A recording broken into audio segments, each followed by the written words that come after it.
Hello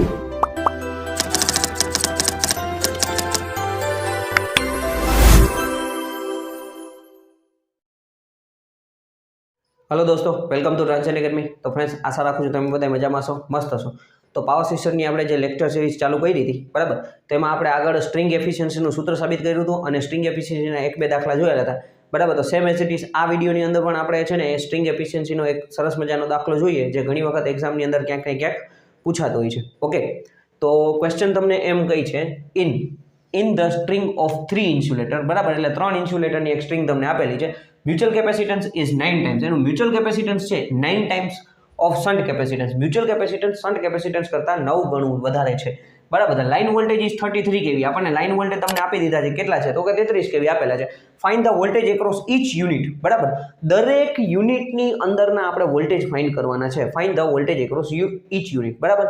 હવે અહીંયા ખાસ તમે જુઓ તો કે 3 ડિસ્ક એટલે 3 ઇન્સ્યુલેટર આપેલા છે, 3 ડિસ્ક ઇન્સ્યુલેટર છે, 3 ડિસ્કની સ્ટ્રિંગ બનાવવામાં આવેલી છે, બરાબર। એટલે કે આપણે અહીંયા જો 1 2 અને 3 એટલે 3 કેપેસિટન્સ બનશે, બરાબર। અને 9 ટાઈમ્સ તમને શું કીધું છે? મ્યુચ્યુઅલ કેપેસિટન્સ કોને? તો આ જે સ્ટ્રિંગની એક્રોસનું જે કેપેસિટન્સ છે એ શું છે?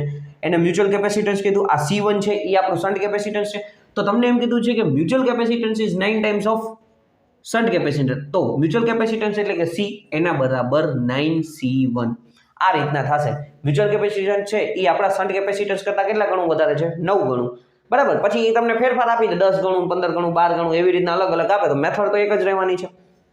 ઓકે, હવે એના પછી શું કહે છે કે ભાઈ લાઇન વોલ્ટેજ આપણને કેટલા આપ્યા છે? 33 kV આપેલા છે। તો હવે આપણે અહીંયા જે કંઈ પણ ગણતરીમાં લેશું ત્યાં આપણે ફેઝ વોલ્ટેજ ગણતરીમાં લેવાના છે, બરાબર। ફેઝ વોલ્ટેજ ગણતરીમાં લેવાના છે, બરાબર। તો આપણે ખાસ ધ્યાન રાખજો ભાઈ, જો VL બરાબર તમને 33 kV આપ્યા છે, તો ફેઝ વોલ્ટેજ એટલે VP બરાબર આપણે શું કરશું? 33/√3, 33/√3 કરવા જોશે, અને આપણે કેમાં કરવા જોશે? ફેઝ વોલ્ટેજમાં ટ્રાન્સફર કરવા જોશે, બરાબર। 33/VL = √3 VPH, બરાબર। એટલે VP બરાબર VL ના છેદમાં √3 થશે, તો જવાબ શું આવશે? 19.05 kV આ આપણા ફેઝ વોલ્ટેજ મળ્યા છે, ખાસ યાદ રાખજો, બરાબર। 33/√3 કરશો એટલે 19.05 kV તમને મળશે, બરાબર। હવે find the voltage across each unit, એટલે કે V1 V2 ને V3 આપણે ફાઇન્ડ કરવાના છે। અહીંયા આપણે જો તો કે આપણે અહીંયા તમે યાદ હશે, બરાબર, આવી રીતના આપણે લખતા હોઈએ છીએ। અહીંયા આપણે V3 કહીએ છીએ અને આપણે V2 કીધું છે, બીજી સ્ટ્રિંગની એક્રોસનો વોલ્ટેજ, અને પેલી આ જે લાઇન યુનિટ છે, બરાબર। લાઇન યુનિટ એટલે કેવો યુનિટ? તો કે જે કંડક્ટરની સાથે કનેક્ટેડ છે એને આપણે લાઇન યુનિટ કહી છે, એટલે V1 V2 ને V3, બરાબર। પછી આપણે આવું પણ યાદ લખ્યું હતું ભાઈ, V1 > V2 > V3, સૌથી વધારે વોલ્ટેજ અહીંયા મળશે, એનાથી ઓછો અહીંયા મળશે, અને એનાથી ઓછા વોલ્ટેજ V3 મળશે આપણને। ઓકે, જે રીતના આપણે સ્ટ્રિંગ એફિશિયન્સીનું સૂત્ર સાબિત કર્યું હતું એ જ રીતના આપણે અહીંયા આન્સર મેળવવાનો છે, બરાબર। સૌથી પહેલા આપણે K ની વેલ્યુ મેળવવી જોશે। તો K ની વેલ્યુ માટે શું કરવાનું છે? તો કે આપણી પાસે અહીં સૂત્ર છે C1 = KC, C1 = KC। તો હવે અહીંયા તમે જુઓ, C ની વેલ્યુ તમે અહીંયા મૂકો, C ની વેલ્યુ તમે અહીંયા મૂકશો, C1 = K × 9C1, બરાબર, K × 9C1।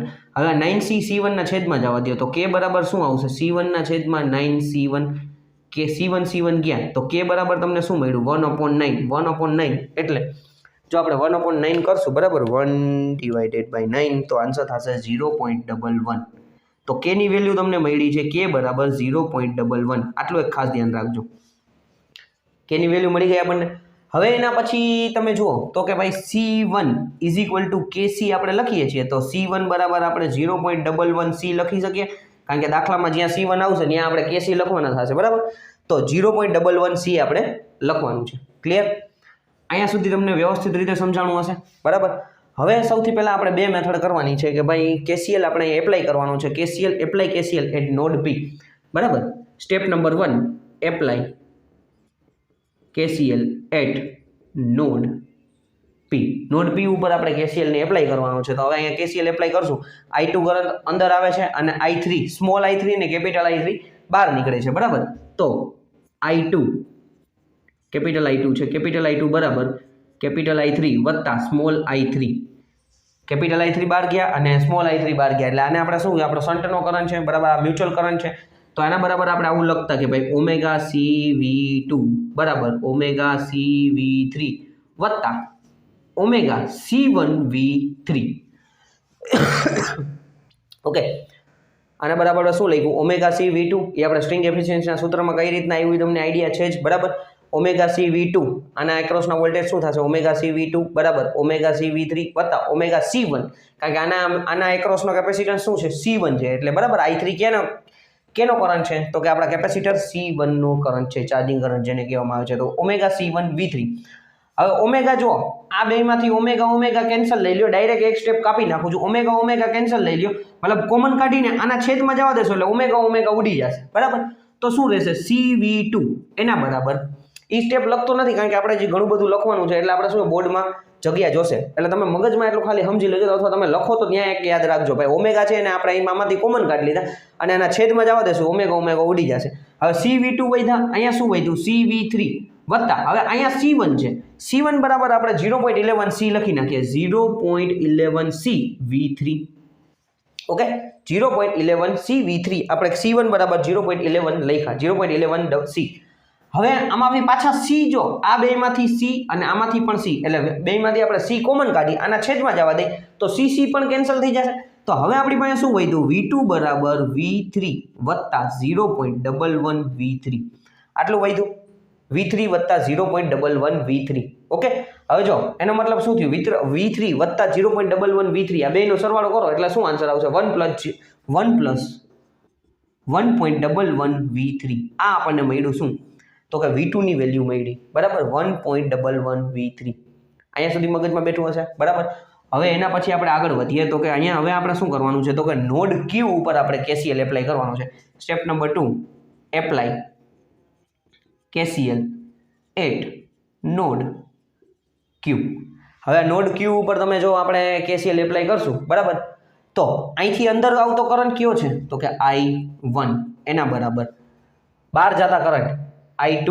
કેપિટલ I2 વત્તા સ્મોલ I2 કેપિટલ I2 વત્તા સ્મોલ I2 બરાબર અહીંથી તમને દેખાય છે સ્મોલ I2 ને I2 કેપિટલ I2 તો આનું સૂત્ર શું થશે ઓમેગા CV1 બરાબર I2 કોનો કરંટ છે તો કે ઓમેગા CV2 અહીંયા ઓમેગા CV2 આવશે હવે I2 સ્મોલ I2 માં ખાસ ધ્યાન રાખવાનું છે કે આ સ્મોલ I2 ગ્રાઉન્ડ સાથે કનેક્ટેડ છે એનો મતલબ એને V3 પ્લસ V2 આવશે આ વસ્તુ મગજમાં રાખજો સ્ટ્રિંગ એફિશિયન્સીના સૂત્ર સાબિત વખતે પણ કીધું હતું તમને બરાબર તો ઓમેગા C1 એક તો C1 વોલ્ટેજ છે શન્ટ કેપેસિટન્સ છે એટલે C1 આવશે અને અહીંયા આવશે V2 પ્લસ V3 આટલું મગજમાં રાખવાનું છે ભૂલ ન થાય નકર દાખલો ખોટો પડી જશે હવે same as it is omega ને કેન્સલ લઈ લ્યો બરાબર આમાંથી બેમાં જો 3 માં ઓમેગા છે એટલે ઓમેગા કોમન કાઢીને છેદમાં જવા દે એટલે ઈ કટ થઈ જશે તો શું વધ્યું CV1 બરાબર CV2 વત્તા હવે અહીંયા જે C1 છે ને એના બરાબર પાછા 0.11 C લખીએ 0.11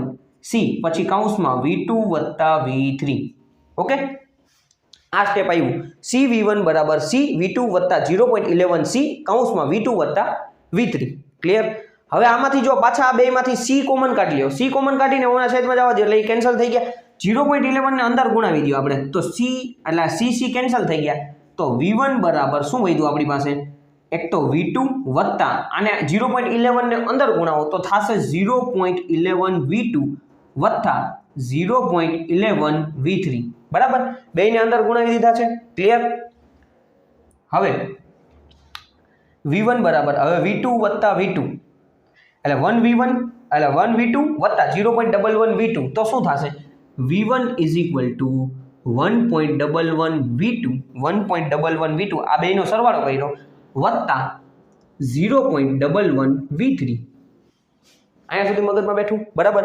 1V2 વત્તા 0.11 બેનો સરવાળો કર્યો એટલે 1 પ્લસ 0.11 શું થશે 1.11 V2 વત્તા 0.11 V3 એ તો એમણે જ લખ્યા છે હવે જો V2 ની વેલ્યુ આપણી પાસે અહીંયા છે ગોઈતી હતી આપણે બરાબર તો V2 ની વેલ્યુ અહીંથી મેળવી તો એ આપણે આ V2 ની જગ્યાએ મૂકીએ તો V1 બરાબર 1.11 જો આ પહેલા હતા એ જ લખ્યા આના જ બરાબર V2 બરાબર શું લખશું તો કે 1.11 V3 વત્તા 0.11 V3 ઓકે હવે આપણે 1.11 એને ગુણ્યા 1.11 નો ગુણાકાર કરવાનો છે એટલે 1.11 એને ગુણ્યા 1.11 તો આન્સર થશે 1.23 અહીંયા શું થશે V1 બરાબર 1.23 V3 વત્તા 0.11 V3 ઓકે બેનો ગુણાકાર કર્યો 1.11 V3 બરાબર તો એનો આન્સર શું આવ્યો 1.23 V3 વત્તા 0.11 V3 એ તો હતા જ. હવે એમાં આપણે 1.23 વત્તા 0.11 હવે જો બે V3 થઈ ગયા તો 0.11 એડ કરો તો તમને આન્સર મળશે V1 બરાબર 1.34 V3. આ તમને મળ્યો V1 ની વેલ્યુ મળી, બરાબર. V1 ની વેલ્યુ મળી, V2 ની વેલ્યુ મળી ગઈ છે. ઓકે, હવે આ જે મળ્યા ફેઝ વોલ્ટેજ એ તો આપણા ટોટલ વોલ્ટેજ મળ્યા ને, ટોટલ વોલ્ટેજ તમને મળી ગયા VP, ટોટલ વોલ્ટેજ V બરાબર. ટોટલ વોલ્ટેજ V બરાબર આપણે આવું લખ્યું હતું V = V1 વત્તા V2 વત્તા V3, બરાબર. તો એ જ વસ્તુ આપણે અહીંયા એપ્લાય કરશું. હવે એક જ મિનિટ. તો ટોટલ વોલ્ટેજ V બરાબર V1 વત્તા V2 વત્તા V3. ઓકે, V ની વેલ્યુ છે તમારી પાસે 19.05, તો કે હા છે 19.05. એ આપણા ટોટલ વોલ્ટેજ છે, ટોટલ વોલ્ટેજ છે.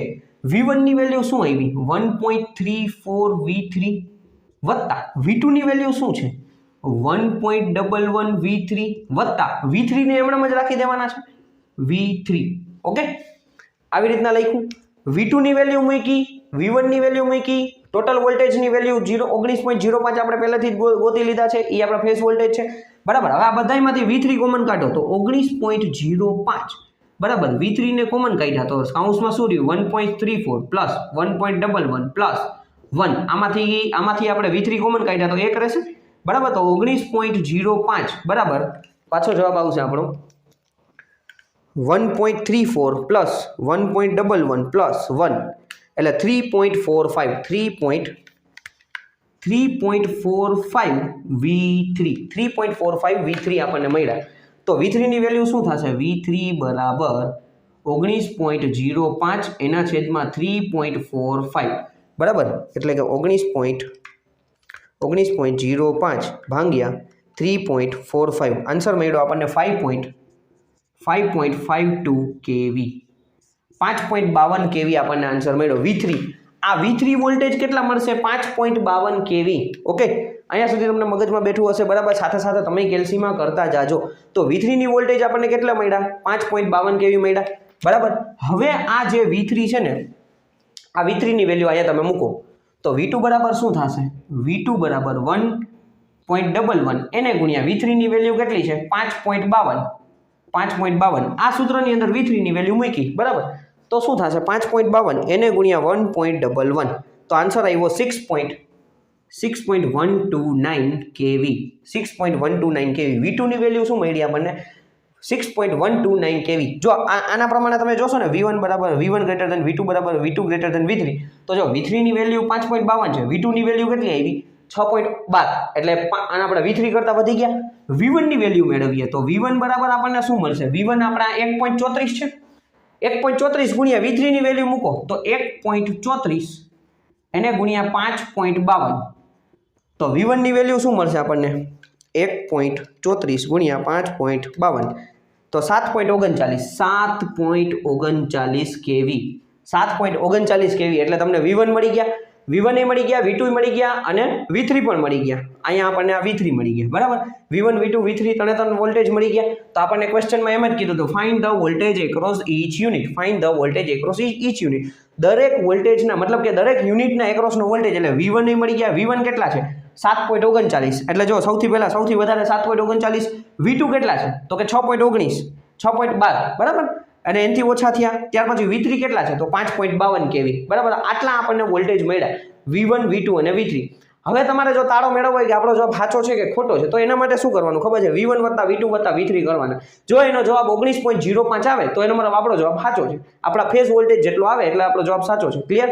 તો જો 7.39 વત્તા 6.129 વત્તા 5.52 તો જવાબ આવે છે 19.03. 19.03 પોઈન્ટમાં ફેરફાર હોય એટલે 19.03 19.05 એનો મતલબ આપણે જે દાખલો ગણ્યો એ આપણો જવાબ સાચો છે, બરાબર. તો આ રીતના તમારે દાખલો ગણવાનો છે, બરાબર. V1 V2 V3 ક્યારેક તમને એમ કહી દે કે આ 10 ટાઈમ છે, ક્યારેક તમને એમ કહી દે કે 11 ટાઈમ 12 ટાઈમ્સ છે, ક્યારેક વોલ્ટેજ બદલાવી દે 66 kV કરી દે, બરાબર. વધારે તો તમને એટલું સમજો કે ભાઈ 33 kV વાળો દાખલો પૂછાઈ શકે કારણ કે 33 આપણને આ 3 ડિસ્કનું આપેલું હોય એટલે, બરાબર. હવે આનો તમે સ્ક્રીનશોટ લઈ લો, ત્યાર પછી આપણે આની સ્ટ્રિંગ એફિશિયન્સી પણ શોધી લઈએ. ઓકે, સ્ક્રીનશોટ લેવો હોય તો લઈ લો. ઓકે, તો આગળ આપણે V1 V2 અને V3 ગોઈતા, બરાબર. હવે આપણે સ્ટ્રિંગ એફિશિયન્સી શોધીએ. તો જો સ્ટ્રિંગ એફિશિયન્સીનું સૂત્ર શું છે તો કે તમને બધાને આઈડિયા છે કે ભાઈ total voltage divided by n એટલે નંબર ઓફ ડિસ્ક, કેટલી ડિસ્ક છે એને ગુણ્યા voltage across line unit, voltage across line unit અને એને ગુણ્યા 100, બરાબર, એને ગુણ્યા 100. ઓકે, આ સ્ટ્રિંગ એફિશિયન્સીનું સૂત્ર છે ટોટલ વોલ્ટેજ એના છેદમાં n into voltage across line unit. Line unit એટલે શું તો કે જે કંડક્ટરની સાથે પહેલા નંબરનું યુનિટ છે એટલે કે V1 આપણે જોશે, બરાબર. ટોટલ વોલ્ટેજ કેટલા છે તો કે એ તો આપણને અહીંયા લાઇન વોલ્ટેજમાંથી આપણે ફેઝ વોલ્ટેજ કર્યા હતા એટલે 19.05 આવશે. 19 અને એ ન આપેલા હોય દાખલાની તો V1 વત્તા V2 વત્તા V3 તમે એ પણ કરી શકો છો, બરાબર. એના છેદમાં n એટલે કે 3 ડિસ્ક છે એને ગુણ્યા વોલ્ટેજ એક્રોસ લાઇન યુનિટ કેટલા છે તો કે 7.39 એને ગુણ્યા 100, 7.39 એને ગુણ્યા 100 એટલે એને આપણે કેલ્સીમાં કરશું. તમે સાથે સાથે કરતા જાઓ કેલ્સીની અંદર, બરાબર. 19.05 ભાગ્યા 3 ગુણ્યા 7.39, બરાબર, 7.39 કાઉન્સ પૂરું અને એને ગુણ્યા 100 કરશો એટલે 85.92% એફિશિયન્સી આવશે. કેટલા? 85.92% તમને એફિશિયન્સી મળી. ઓકે, તો આ રીતના તમારે સ્ટ્રિંગ એફિશિયન્સી ફાઇન કરવાની છે, V1 V2 અને V3 પણ ફાઇન કરવાના છે, બરાબર. બાકી કાંઈ પણ ક્વેશ્ચન હોય તો તમે કમેન્ટ કરી શકો છો. આનો સ્ક્રીનશોટ લેવો હોય તો સ્ક્રીનશોટ લઈ લ્યો. ઓકે ફ્રેન્ડ્સ, તો આશા રાખું છું તમને વ્યવસ્થિત રીતે સમજાણું હશે. કાંઈ પણ ક્વેશ્ચન હોય તો કમેન્ટ અથવા મેસેજ કરી શકો છો. Thank you for watching this video friends.